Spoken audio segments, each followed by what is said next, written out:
Okay, class, so here we go. Going to do the voiceover recording for the last chapter that we're going to cover of Appreciative Inquiry. Thanks for the advice on the screen capture. So this is chapter 3, and in this chapter we're going to just talk about Appreciative Inquiry as a perspective for organizational change. And as I mentioned, yes, last week in class between chapters 1, 2, and 3, that sets up the history and the core components of what Appreciative Inquiry is comprised of. The rest of the book, if you have it or if you're thinking of purchasing it after, is the 5D phase model, which is how they execute the actual application of Appreciative Inquiry. So, the authors say the essential ingredients of appreciative inquiry are that it is a belief and value-based theory that is based on the constructionist beliefs, simultaneity, that it is an anticipatory theory, it's poetic, it focuses on the positive, and a focus on the wholeness of the organization. So there's some generic phases that they outline in the chapter, and we're going to go through those throughout this PowerPoint presentation, which is actually not very long. But the phases of appreciative inquiry is always a focus on the positive, to focus on life-giving forces like humans and the human capacity. It's an inquiry of life-giving forces in storytelling, and that is to captivate people's minds through imagery and conveying messages through images, creating shared images or shared visions, and this is all used so that we could innovate ways to create a future that is more positive. So the 5D cycle. This is, like I said, the rest of the book deconstructs each one of these cycles, but here's a brief summary of each of the cycles. So the definition phase is which organization establishes goals. The discovery phase is in-depth understanding of what the organization needs to do to be at its optimum. The dream phase is creating a shared vision of what the organization could be, and I've mentioned Peter Senge's work before.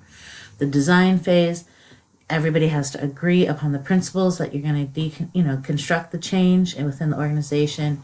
And the destiny, or sometimes called delivery or deploy phase, which is actually the action phase, which you take steps to evolve into this image that you created for the organization.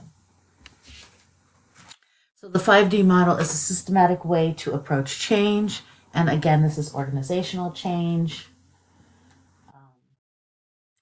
And they talk about 5 organizational principles, which we already talked about 2 slides ago, that appreciative inquiry is based on. We're going to look at each of these, but they added an overarching principle. So there's a 6. So it's the 5 original principles of appreciative inquiry plus 1 more, the overarching principle of wholeness. I wanted to read a quote from the book before I go on with the PowerPoint. So I know many of you do not have the book. It is not required, but some of you do.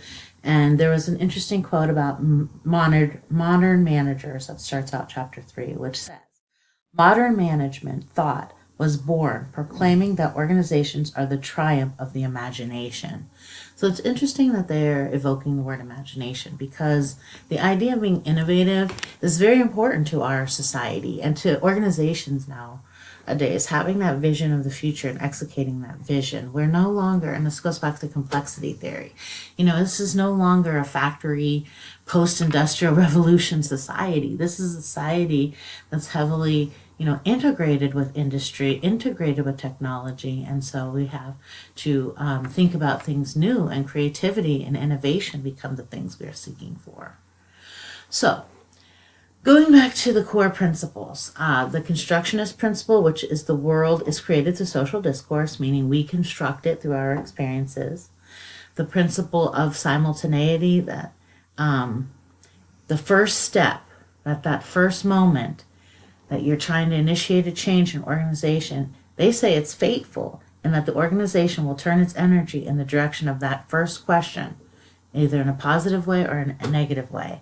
And I think that's true of anything, you know? It's a first impression kind of thing. So you have to be very careful when you're going to introduce a change to do it in a positive way, to captivate that energy of being positive. Using the anticipatory principle, meaning that people are energized by images, and so, you know, captivating on the idea of creating positive images.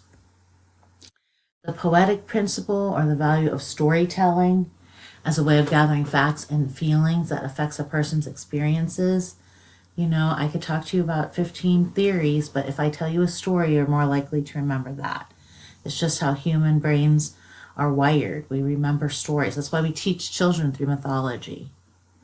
The principle, positive principle, a belief that a positive approach is contagious and that more people will become positive if you approach things positively.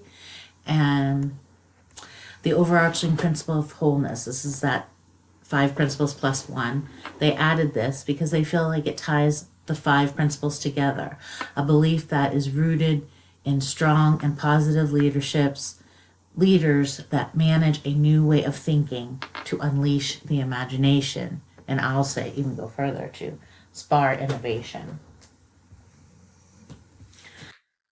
Okay, so there's the chapter 3 talks about core processes for change, and these processes are focusing on the positive as a core value, using stories, locating themes in those stories, creating shared images of the preferred future that the whole organization agrees on, and innovate ways to create that preferred future.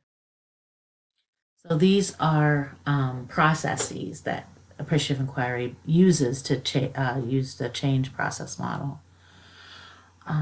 Really quick, I'm not going to go through these in kind. I'm just going to mention them because if you are interested in this model, I think that you should, look into it more.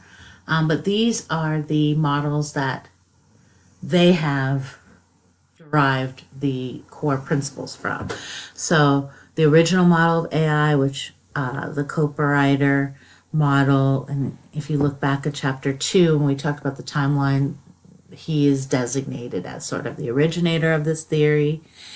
Then they have already, talked about their 5D model, but it was based after the GEM Initiative 4D model, and they created this 5D model. So they had discover, dream, design, deliver. They added define because they feel like an organization has to take the time to determine the change it wants to focus on. And then this more Jacobs-Gard 4I model. So all of these models, if this is maybe an interest, if you're looking at change practice models in your dissertation area, perhaps you should go back to the literature and look at these models, because these are the foundational models for the appreciative inquiry model that we have been talking about for 2 weeks. So some skills that people need if they're trying to lead based on appreciative inquiry models. Well, I said this in class. You really should go to people who have studied and applied this in multiple settings. Underneath this post in Blackboard, I'll give you a link to a website that has case studies of appreciative inquiry, organizations that have used appreciative inquiry. And you can check that out. Some of you are looking at trying to use the appreciative inquiry method in your own organizations. But here's some of the basics of the practitioners that the authors say you should have essential skill sets in. Experimental education methodologies, organizational development theory, and then this idea of practice and knowledge of human behavior. And truly, there's plenty of consultants out there that if you really are looking at this model, you should go to somebody who has experience in it to execute it. I promised you a short PowerPoint. I think this is one. This ends chapter 3, and again, we're not going to go over any other chapter in this book.